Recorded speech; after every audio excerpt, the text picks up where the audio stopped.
بہت سارے میسج آئے ہیں حکیم صاحب، مردوں کے ساتھ بھی یہ مسئلہ ہوتا ہے، خواتین کے ساتھ بھی یہ مسئلہ ہے، اور حقیقت میں یہ بہت بڑا مسئلہ ہوتا ہے کہ جب سر کے اوپر خوبصورت بال نہ ہوں تو لازمی سی بات ہے حسن میں بھی کمی ہو جاتی ہے۔ تو بہت سارے میسج آئے ہیں حکیم صاحب، ہم نے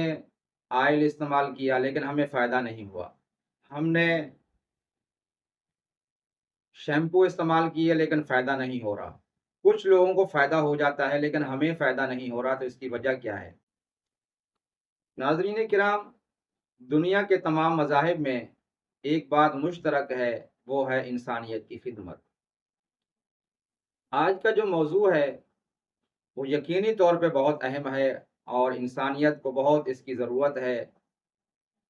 دیکھیں، تین طرح سے انسان کا جب مزاج بدلتا ہے تو بالوں کو نقصان ہوتا ہے۔ آج کی جو ویڈیو ہے یہ ان مرد و خواتین کے لیے ہے جن کو زندگی میں ٹائیفائڈ ہوا ہے، بخار ہوا ہے، تو اس کی وجہ سے ان کا معدہ بھی خراب ہو جاتا ہے اور بالوں تک جو وریدیں نسیں پہنچتی ہیں ان کے اندر سوجن آ جاتی ہے، سوزش آ جاتی ہے، جس کی وجہ سے ان کے بال گرنا شروع ہو جاتے ہیں۔ اور ان کے اندر ایک اور علامت بھی ہوتی ہے کہ ان کی زبان کا کلر جو ہے وہ بالکل زرد ہوتا ہے، سرخ ہوتا ہے، اور پیشاب کا کلر بھی سفید زرد ہوتا ہے۔ تو چونکہ معدہ خراب ہونے کی وجہ سے تو ظاہر سی بات ہے وہ اگر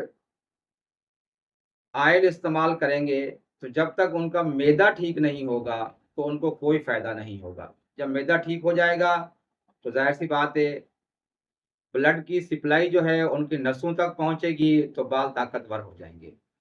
تو ان کے لیے ایک نسخہ تو ہے لگانے کے لیے، جو سر میں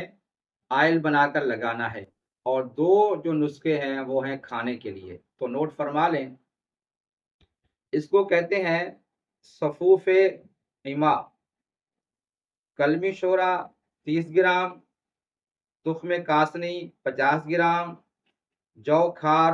یہ بھی 40 گرام، گل سرخ یہ بھی 120 گرام پیس کر، اور اس کے 500 ملی گرام کے کیپسول بنانے ہیں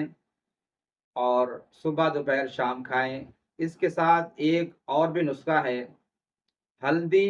ملٹھی، سونف، ریمن ختائی